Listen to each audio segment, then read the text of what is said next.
Hi నమస్తే, నేను మీ Ramya. Welcome back to Jessie cooking recipes. ఈరోజు నేను మిరియాలతో రసం ఎలా ప్రిపేర్ చేయాలో చూపిస్తున్నానండి. చాలా బాగుంటుంది. ముందుగా ఇలా అల్లం దంచుకున్నది తీసుకొని 1 స్పూన్ మిరియాలు వేసుకోవాలి. అలాగే 5-6 వెల్లుల్లి వేసుకొని బాగా మెత్తగా దంచుకోవాలి. ఇలా దంచుకొని స్టవ్ ఆన్ చేసి ఒక గిన్నె పెట్టుకొని అందులో 3 టేబుల్ స్పూన్లు ఆయిల్ వేసుకోవాలి. ఆయిల్ హీట్ అయిన తర్వాత 1 స్పూన్ చారుపోపులు వేసుకోవాలండి. మెంతులు, ఆవాలు, జీలకర్ర, మినపప్పు ఇవన్నీ కలిపి 1 స్పూన్ వేసుకోవాలి. ఇవి లైట్గా వేగిన తర్వాత 2 ఎండుమిర్చి వేసుకోవాలి.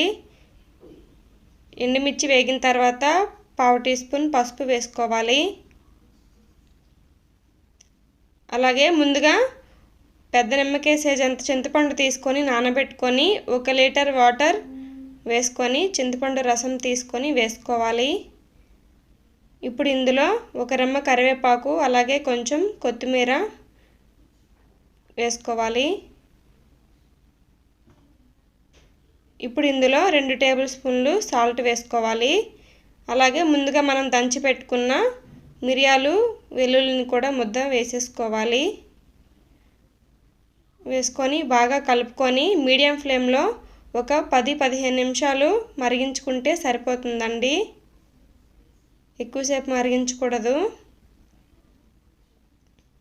ఈ రసం అరగడానికి కడుపులో ఏ ఇబ్బంది లేకుండా చాలా బాగుంటుందండి.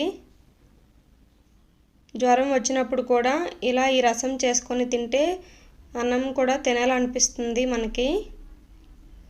ఎక్కువ అన్నం తినాలనుకున్నప్పుడు కానీ జ్వరం వచ్చినప్పుడు కానీ ఇలా ఈ రసం చేసుకొని తింటే చాలా బాగుంటుందండి.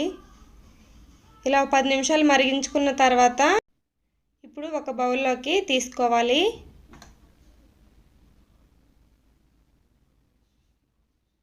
అంతేనండి, రెడీ అయిపోయింది మిరియాల రసం. ఈ రెసిపీ మీకు నచ్చినట్టయితే నా ఛానల్ని లైక్ చేసి, షేర్ చేసి, సబ్స్క్రైబ్ చేసుకోండి. గంట సింబల్ కూడా ప్రెస్ చేయండి. Thank you for watching.